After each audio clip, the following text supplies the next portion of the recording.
What do you think are the essential ingredients to a really well-written radio news copy?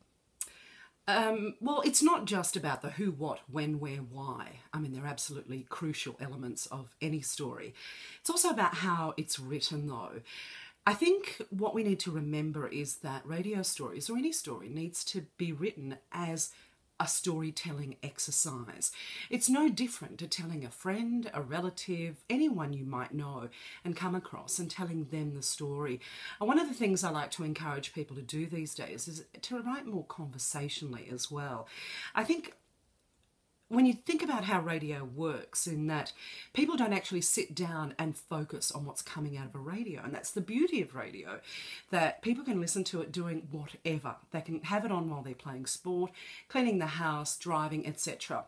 So people don't focus, so that's why they need to be able to catch whatever you're saying as easily as possible. So the more conversational you write it, and the more in terms of telling a story you write it, the easier it is for them to catch on to what you're saying. And the more you do that, the more they like it and become more loyal as an audience as well. How important is good grammar? Oh dear. It's very, very important, and I think I'll join the bandwagon these days. It's really lacking, isn't it? It is very, very important. I mean, I'm constantly correcting grammar from every angle, and I think everyone I know in the industry is doing it. It is very important in getting a meaning across. So I think people, and it's not that difficult either. So I think people really need to pay a little bit more attention to grammar in order to ensure that they're using it the right way, and therefore the audience is understanding it properly. What are the common recurring problems that you see when you're subbing people's work preparing to read these bulletins? Are there things that you see are being done routinely that people should be aware of?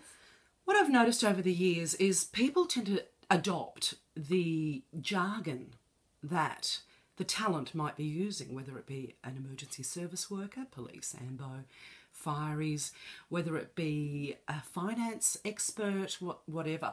And they tend to put that in their stories without realising that, that's all good and well for these people in their industry, but the wider public doesn't use that lingo. I think there was a really famous incident when the Harbour Bridge, the train broke down on the Harbour Bridge. Huge story. And then they had to, as the police said at the time, or I beg your pardon, I'm not sure if it was the police, but it was one of the emergency authorities, they started telling the media that they were detraining the people. In other words, taking people off the train. And suddenly you started hearing it everywhere. No, it doesn't work. We're not detraining anyone. We are taking people off the train. Jargon such as somebody sustained an injury. No, somebody suffered an injury or was injured. Again, conversational language, and I think that's one of the things I see is that people naturally pick up the jargon of their talent from whatever industry they may be. And that's a big obstacle to a listener at times because they might not even understand that. Even with abbreviations, acronyms, DFAT, which is more commonly used now for Department of Foreign Affairs and Trade. The general public doesn't know what DFAT is. They know what Foreign Affairs is, So I think that's one of the things. Also, I think a lot of people get or find it difficult to write a complicated story. And sometimes those stories that have every single detail in them.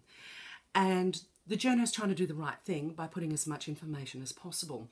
But it then becomes a series of statements. It doesn't become a story to be told. And what I try to tell people is keep it simple. The nature of radio news is that there's always another bulletin where you can put more information in. So I tell them to keep it simple and straightforward and tell the story. Not everything needs to be in the one story, especially with the nature of radio where people aren't focusing on it. So presumably then it's very important for the journalist as they're writing to have a very clear idea about one fundamental thing that they want to convey in that particular story. And that fundamental thing is often called the angle. So, you choose an angle, you look at a story and you think, okay, whether it be complicated or not, and you think, I need to choose an angle, that'll be my opening paragraph. And then it'll flow, important word, flow, in a story. Any storytelling of any sort, not just news, books, theatre, everything. The story needs to flow. It's no different in journalism. Why? Because people need a story to flow. Otherwise, people get very confused if you're jumping from one issue or topic to another one. So yeah, picking the angle is very, very important. And I often tell people who struggle to pick an angle that what they should do is just stop what they're thinking and just start writing. Because, I remember my very early days in the very beginning. You get bogged down, oh, how do I do it? Do I do this? Should I start with this? Just write it. And then you can go back and you can refine. And the more you do that, the easier you find eventually it becomes. That you just spot the angle and you can start writing. Now, because you're at the end of the chain and you're the one who has to read these stories on air, do you have any tips for journalists?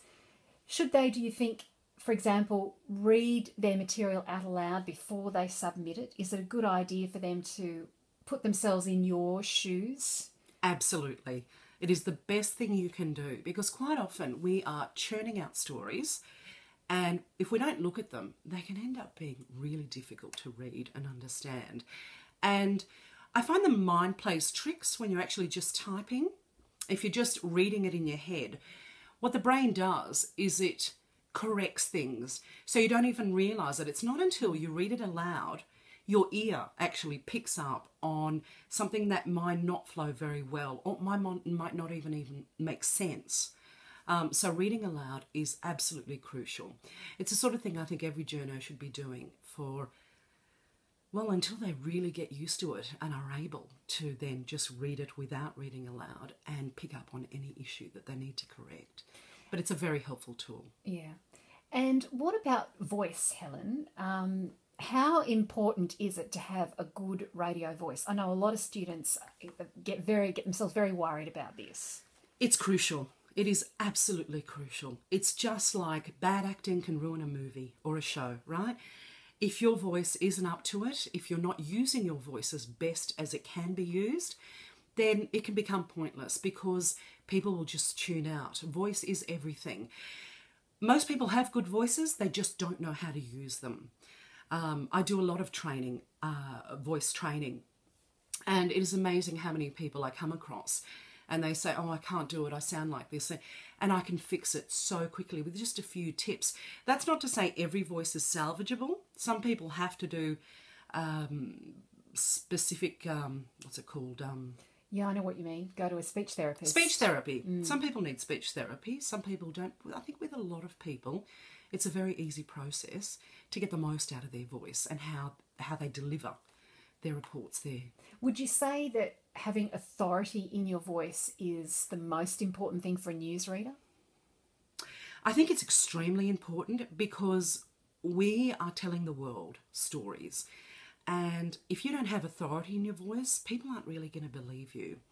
I mean, if I just started speaking to you like this, and you probably wouldn't really listen to anything I had to say. So, I don't know. I think I know quite a bit about radio news, but you get my drift. So it's a performance, isn't it? It is absolutely a performance. When that mic goes on, we are showmen.